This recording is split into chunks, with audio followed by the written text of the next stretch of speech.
Ito na yata ang pinakamagandang waterfalls na nakita ko sa buong Pilipinas. Hi mga betara, sa Auasen Falls located at Sigay, Ilocos Sur. Kailangan nyo bumiyahe around 10 hours going to Sigay at sasakay kayo ng jeepney for around 45 minutes to 1 hour bago makapunta sa jump off point. So pagdating nyo dito, konting briefing lang ay gora na agad tayo sa trekking mga be. Binuko nga pala ang tour na to sa Fake Mountaineers. Hanapin nyo na lang yung Facebook niya. Nag-iiba-iba rin kasi yung range ng prices nila. At may kasama na rin tong LU side trip.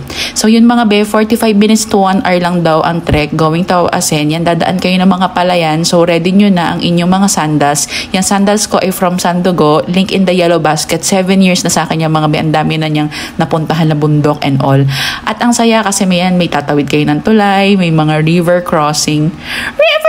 Charas. At ang ganda-ganda talaga ng scenery. Chill lang yung vibes talaga going to Auasen. Ayan, ang super fun talaga for me nitong mga tatawid ng ilog, as in parang provincia vibes talaga. At may mga rock formation din kung saan pwede kayo mag-picture taking mga be. After nyan, may steep assault lang pataas. Pero ito lang yung pataas niya mga be. After nyan, pababa na ng pababa. Kapag may ganyang trail at may hagdan, iniisip ko na agad, lagot ako nyan paakyat. Pero sobrang mabilis lang, around 30 minutes siguro masisilip na si Auasen. Grabe, yung tubig pa lang niya pag narinig mo, na-excite ka. May madadaanan rin pala kayong mga ganitong falls along the way. Ang ganda rin oh, 'di ba? Parang akala mo okay na to. Pero ito na nga mga be, nung una kong makita si Auasen ng malapitan, grabe, ang ganda. Yan sabi ko dyan, ang ganda. Amaze na amaze ako, as in. To think na hindi siya sobrang hirap na trek. Tapos ito na yung makakita sa mono view. Medyo mahaba lang talaga yung biyahe kasi nga Ilocos Sur to mga be. At syempre, ano bang pinuntahan natin dito kundi i-aura natin to mga be.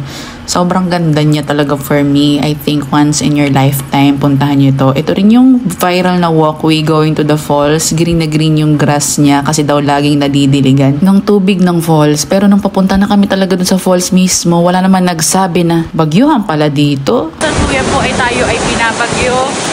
Masama pa rin po ang panahon dito. Ang ganda niya pero parang binabagyo kami. Kamusta nothing beats a Jet2 holiday. And right now, you can get 50 pounds per person. So tiniis namin ang bagyo dyan. Nakipila kami para lang makuha ang shot na to.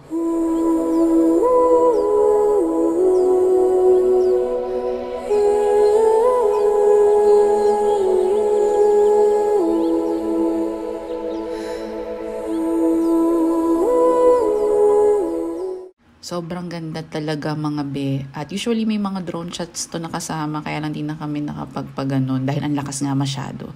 At bumaba na din kami, bumalik na agad kami sa jump off point. We just been to the Auasen Falls.